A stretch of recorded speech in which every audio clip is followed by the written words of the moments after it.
first of all, one of the things I just want to start out with is just get an update on how things are going in the school district. It's been a few months since we talked with all the COVID restrictions and whatnot, and the way things are being handled differently. How are things going? Yeah, so I think, we're starting to get back into a groove after obviously coming back from winter holiday break in January. And, we're plugging away. We're still in our hybrid in-person model. We've been working with various families on trying to increase days for maybe kids who may have not been as engaged in the virtual environment or online. But yeah, we're still working, plugging away. Genesee County put out some new guidance that hopefully will help us not have as many people, students and staff, quarantine regarding the requirements on masking. So we'll be having that conversation on Monday with the board regarding some of the changes Genesee County released on the close contact, proximate contact language. But other than that, we're plugging away. We hope that the social distancing guidelines get revisited and the rules on the bus get revisited. So maybe we could potentially bring some more students back down the road. So.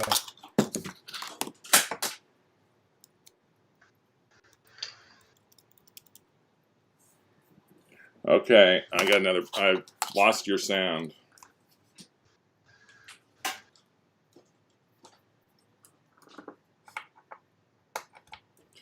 All right, hopefully you can hear me, and I'll check when you start talking again. I can hear you clearly. All right, and now your audio is better for some reason. Okay, so one of the things what we're looking forward to is start like say basketball again, other high-risk activities. What can you tell us about, kind of what safety protocols are in place, what students and athletes can expect? Yeah, so, the biggest thing is many of the things that you did in school translate to the athletics. Masking is one of the biggest things that are important. That's one of the things that are required. And so making sure that our coaches stay masked, that our students stay masked. When possible, they continue to still practice social distancing. Obviously, when you talk about basketball, that's going to be a little bit harder to do in actual competition. But I think, and I think you put an article out earlier this week about, the advantages of some of that coming back for our kids' mental, social, emotional psyche around getting back to a little bit closer to normalcy around what we're used to being able to do pre-pandemic. And so, I think you'll still see temperature checks. We have to keep a roster of who's in the team, when they're around. Again, our coaches are doing a lot of work around making sure we have accurate information around who is at practice in case someone is positive, so we can contact trace appropriately. But the same rules apply that we do in school. The busing, one kid per seat on the bus. Make sure we're socially distanced on the bus as well. We're going to limit fans to the game, 2 spectators per athlete, which is a change. Last year, pre-pandemic, you can just come and watch the kids play. Now we have to obviously have some limitations around how many people in our facility. But no, we're excited. The kids are excited. And again, for me, it's one step closer to getting back to what we're used to doing. So it's a win-win for everybody. Are you feeling confident that everything's going to remain safe for the community through this process, and also what's going on in school?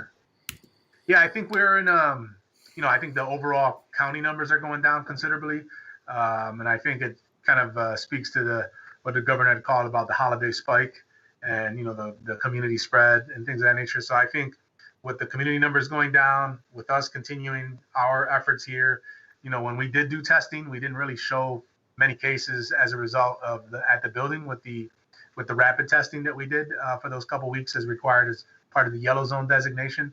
So I think as long as we keep doing what we're doing, I think the introduction of sports puts a heightened sense on our kids because they want sports back. So they're doubling down on their efforts to make sure they're wearing masking when they're out of school, that they're not getting together with their friends. So I think you'll see that increased awareness now. And I think, the more you do something, the better you get. Although there is, this COVID fatigue around, sometimes people slip, Super Bowl's this weekend. So hopefully people are, doing their part still heading into the Super Bowl and not getting together. And I think it's a win-win for everybody. We got the yellow zone was lifted. So our restaurants, our businesses can still continue to thrive and stay open. And then for us, we can continue to operate as a school district. Great. We talked about I already did a story about your thoughts about maybe reopening Robert Morris. Thought maybe we just talk a little more about that, what you see the need and how you see that might develop. Yeah, so I think Howard, one of my roles as superintendent is to kind of look at everything, and starting my second year here, one of the things I noticed was that we had a building that we owned, but it was really not being used for anything other than some tenants that were there, and knowing that some of those tenants would be leaving at the end of the year, their leases would be up, and they would probably they would be leaving and not renewing it. It puts us in a position where we have a facility that at one point was an elementary school. It was used, and we would get state aid on it. So if there was ever a project, construction, we would be able to get aid on supporting any type of upkeep and maintenance. And right now, we don't have that. We haven't had that since the building, I think it was 2012, where it kind of went out of cycle.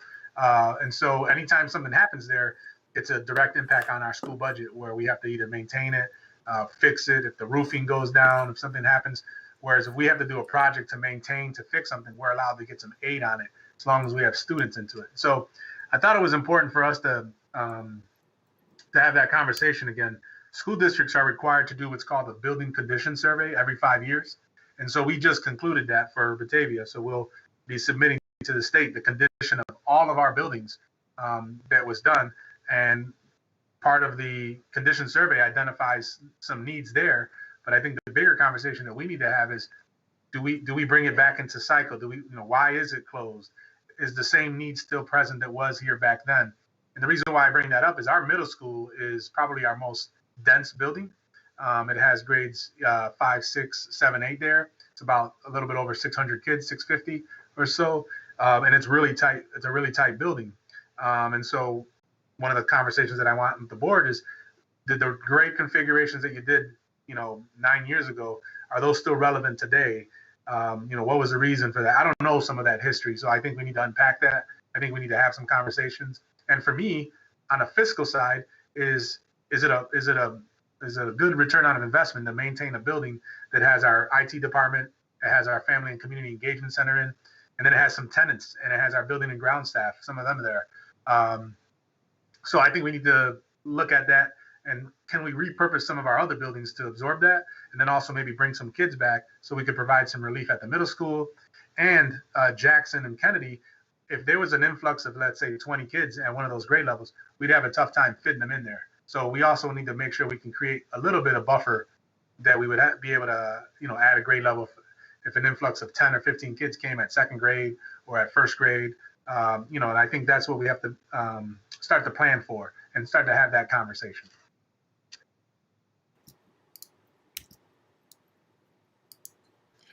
Great. One of the things I wanted to add, just one of the things I was thinking about while you talked about this, and one of the things I thought before, is I understand from the board meeting discussion, there's costs associated with having that building and needing to maintain it that you can't get reimbursed for the state.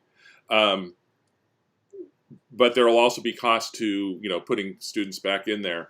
Will there be kind of a cost-benefit analysis? What do you already know about, balancing those costs? Yeah, so I think the first thing that needs to happen is a conversation with the community. Obviously anything we would do would require a capital project or anything like that to have a vote and community input. But I think we'd have to kind of have a better understanding. We have some pretty good drawings and maps of the facilities in terms of what they were used.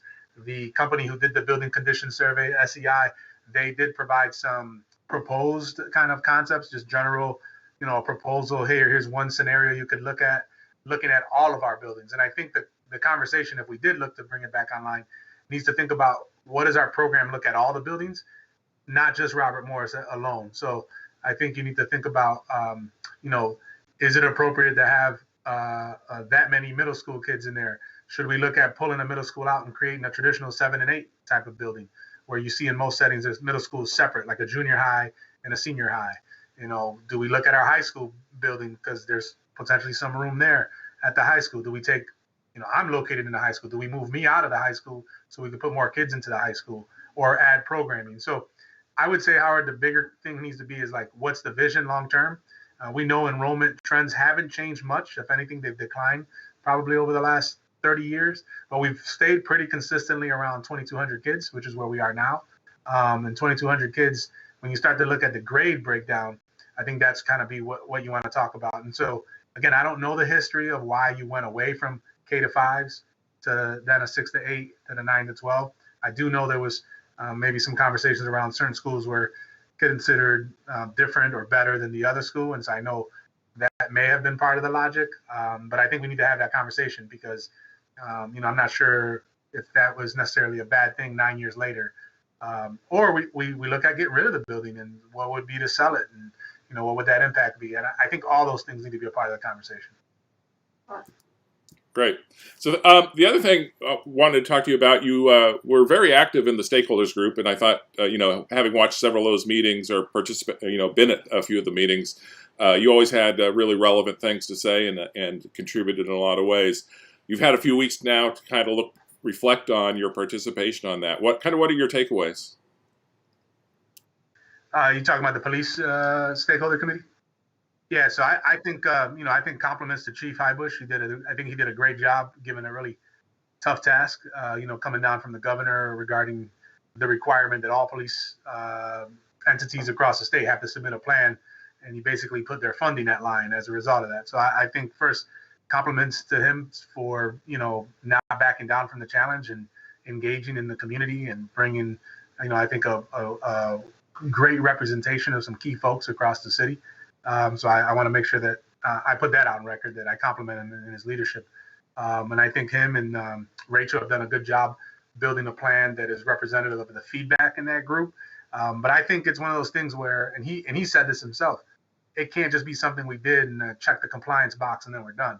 I think now the tougher work is how do you monitor, how do you continue to go back and review, adjust, and those types of things. So I think the process was done very well. I think there was enough input. I think the plan definitely supports the input of the group. And to his credit, he has continued to work with myself. We're going to have another meeting coming up with the kind of the subcommittee that we talked about that had a small group of representation of some of the community of color that felt that they may needed a more intimate voice with the police chief. And so he's definitely still on board with that. And so, again, I think the real tough part with any of that work is once the plan's done, it's not just put on a shelf and then never revisited again. Now the tougher part is how do we monitor? What are some things for transparency in terms of did we do the things that we said we were going to do? Did we not do them? What can we adjust? How do we get better? And then I think it would be important to have some kind of maybe end of the year report to say, here's what we said we're going to do. Here's what we did. Here are some of the gaps. And then that's the work moving forward. So I don't know if the governor is going to require them to do that every year, or if this was more as a result of kind of that George Floyd incident that kind of took the nation across and then spawned some of that work. So you have a great opportunity, in your position to interact with a lot of people from the community. Have you gotten feedback about reactions to the process, and particularly, say from parents or students, from our, that are people of color in our community, what they've responded?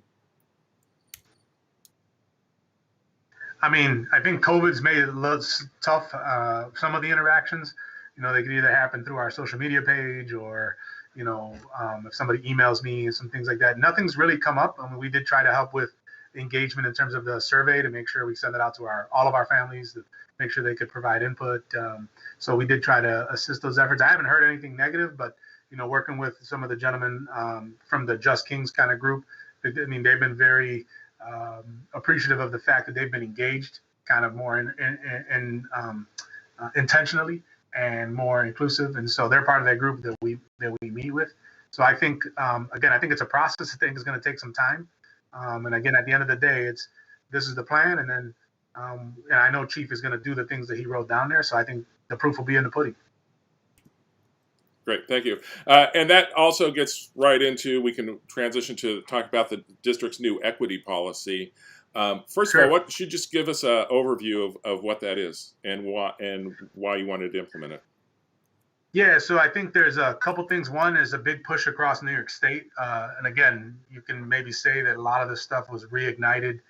It was all important work, but maybe with the situation that happened in Minnesota, across the country, the George Floyd incident really kind of ignited a new fire and intention, or not new, but renewed a fire around making sure that all groups were representative, regardless of sexual orientation, cultural backgrounds, and making sure that we had equity and access and inclusivity as part of our work. And so, in most school districts, there isn't policy or regulation that says, it's important that the superintendent look at all groups of kids and look at data, not just in terms of total kids, but disaggregate the data by subgroups, by economically disadvantaged, by students with disabilities, and then make sure that those kids are achieving at similar rates as their peers. And so that's what this kind of policy is going to force us to do. And not only in Batavia, but also in terms of my work as a superintendent, to make sure, the board was really clear that all kids matter, right? Everyone, you often hear that rhetoric when you talk about certain ethnic groups. Everyone say, well, all kids matter. Well, this is about all kids. This is about regardless of your sexual preference, regardless if you have a disability, regardless if you're Latino, regardless if you're African American. We're going to look at all your data, and we're going to make sure that we're doing stuff as a district to make sure all kids are able to achieve, and that we have to appropriate resources. Some of the groups may get certain things that other groups may not. And we have to understand that the reason for that would be that group may need some more support versus another group of kids, or, the achievement may be different. And so the best way I can say, Howard, would be, if you look at our graduation rate, we have a great graduation rate.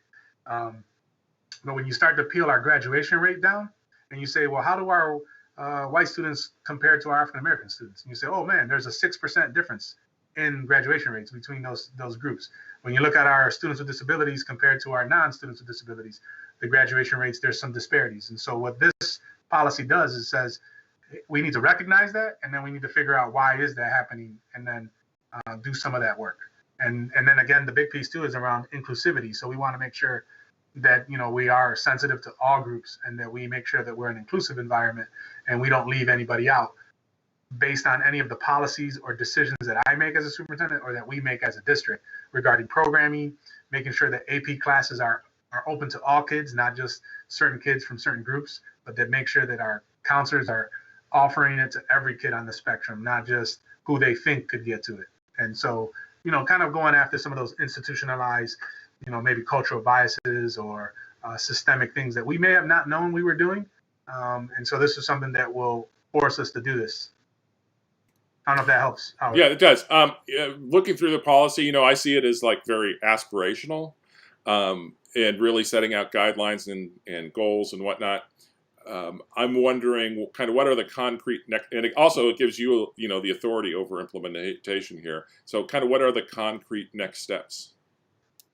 So some of the work that we're doing is, on culturally relevant education, making sure that we look at our curriculum. We make sure that we look at making sure that kids see themselves represented in various authors, various stories. We have an ENL population, an English as a second language population here, making sure that we're aware that there's some Spanish-speaking families that in here. Make sure when we send letters out to the families that they're also in Spanish, not also in English, making sure we do things like that. So those are like some concrete examples, looking at, making sure that we're reading authors that don't all just represent one cultural group, that we are intentional with that, making sure that we provide access. And again, I mentioned this earlier, to some of our GCC courses.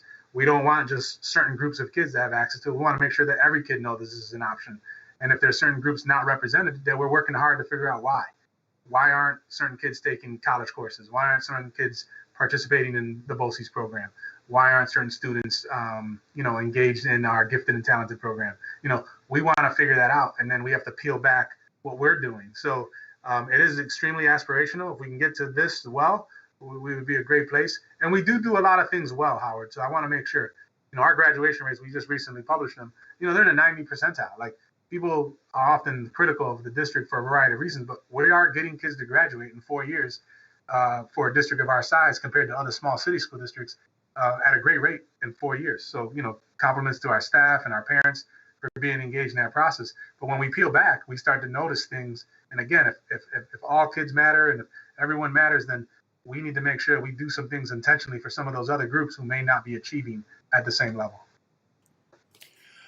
One of the questions I want to ask you is, I think, my understanding kind of like systemic racism, goes back to the lost opportunities of the Jim Crow era, redlining and housing. A lot of our black soldiers coming out of World War II were denied their GI benefits, their ability to buy nice homes, their ability to go to nice colleges. And that creates a generational wealth gap between families. And I've tried to research, did these sort of things happen in Batavia? What sort of lasting impact did it have? And the data is really kind of scarce. I'm wondering what you've seen that needs to be addressed kind of at the school level dealing with systemic racism. Yeah, so I would say that, I haven't seen anything, one particular thing, but, one of the things that I would tell you that we see is we see a more diverse district than we've had here in a long time. So I don't know if people know that, but 1 out of every 4 of our students is a student of color. People may not know that.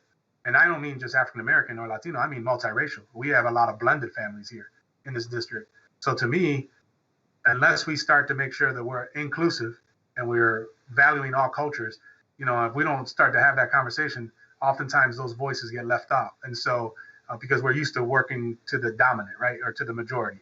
And so I'm not saying that there needs to be something specific or that anything really popped out, but we need to start understanding our history here and knowing that our community has changed. It's not, if you look back 10, 20 years ago, it was probably, I think it was in the single digits of students of color in the district.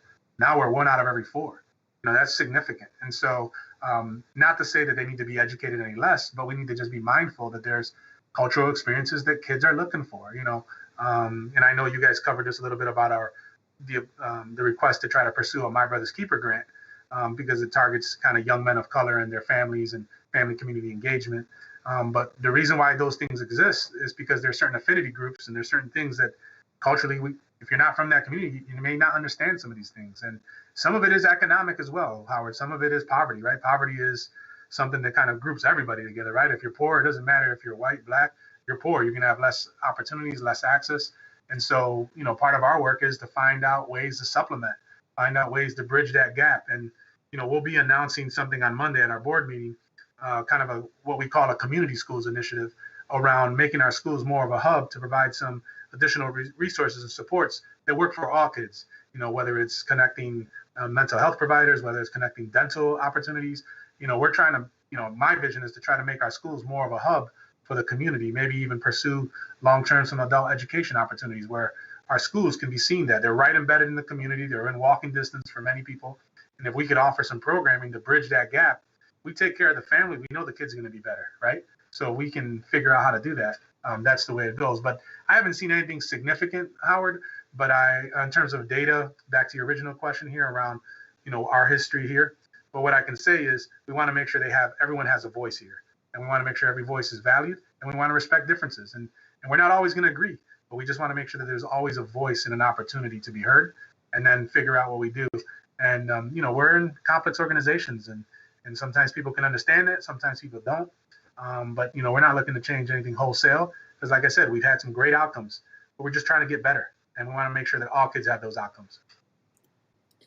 That's a great, Anibal. One question kind of on my mind, because I think, some of our community might want to ask this question themselves when we talk about curriculum. There are, in other school districts, there's been controversial curriculum changes, de-emphasizing certain aspects of what's been taught in history before, or taking certain classical books out of the curriculum. And there's been a lot of controversy in school districts around the 1619 project. What sort of curriculum changes do you expect, or what are your thoughts along those lines?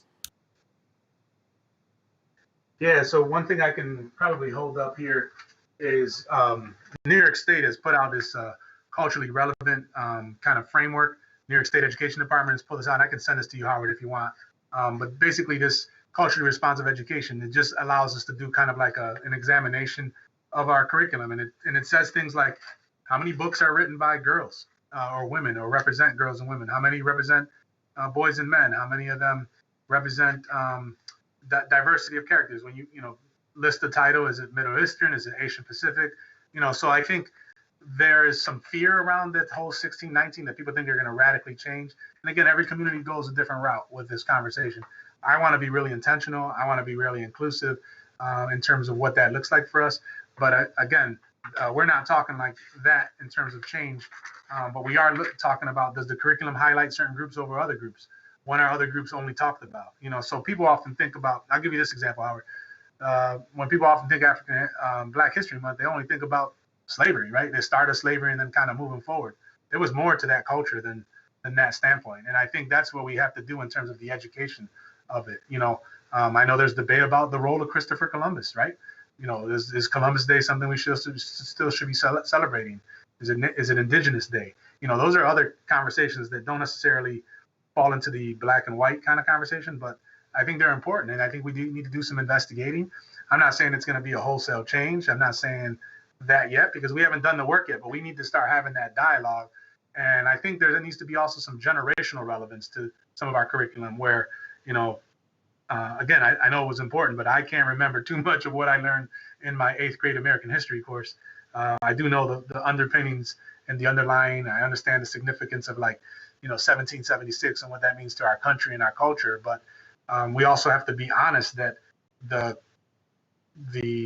our government is imperfect. It was never meant to be perfect from day one. We always are striving to be a perfect union. And so we have to be courageous enough to have these conversations in safe, comfortable settings. And then if it changes curriculum, great, but it should come through dialogue. It shouldn't just come through a mandate or just, no one never questioned when textbooks are given right now, right? No one ever questions kind of, the validity of it. But when a certain group doesn't see themselves represented, then it becomes problematic because that group may not be the majority. Great. Well, I appreciate that. We aren't looking to, Howard, just to say, we aren't looking to, I just want to make sure, because I know the 1619 project gets a lot of publicity and I think it has value, but I think it has to be part of the discourse. I don't necessarily think it's a wholesale change like you see in some communities. I appreciate that answer, and I appreciate you taking on the question. So kind of the final question, around the equity policy particularly, where do you want to see, or where do you see the district being on some of these issues in 3, 4, 5 years?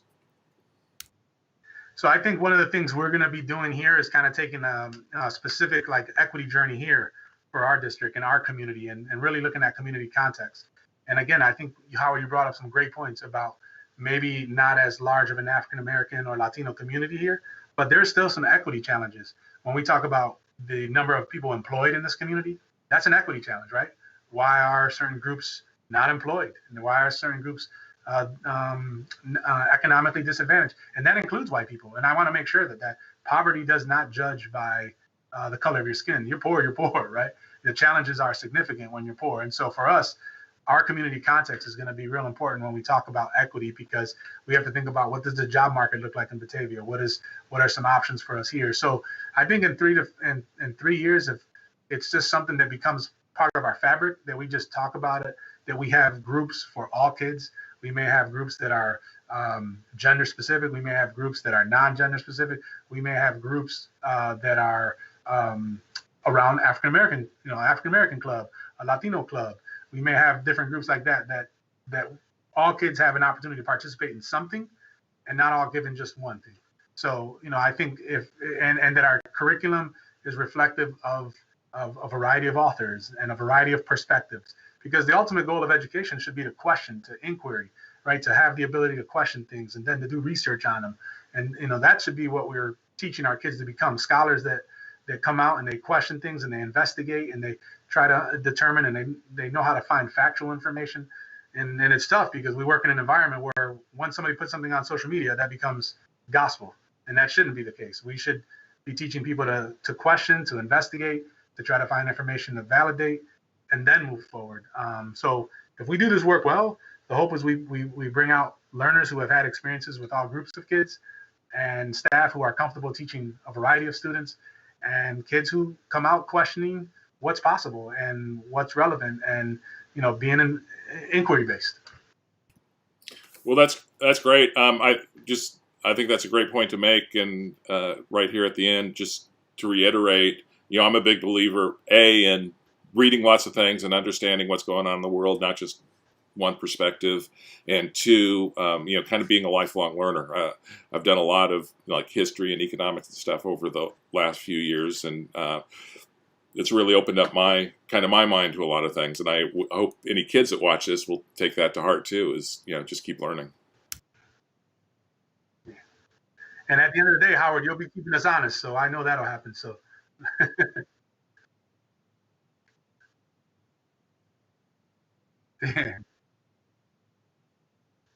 No, and just want to remind everyone, continue to do your part. We're still in a pandemic, although things are getting better and better all the time. The vaccine's rolling out. Until we can get kids in school every day, 5 days, for me, this isn't over yet. I am going to sign off now. If you want to just hold on Skype for a minute, we'll chat a minute after we're off the air here. But thank you, everybody, for tuning in. This is Howard Owens from the Batavia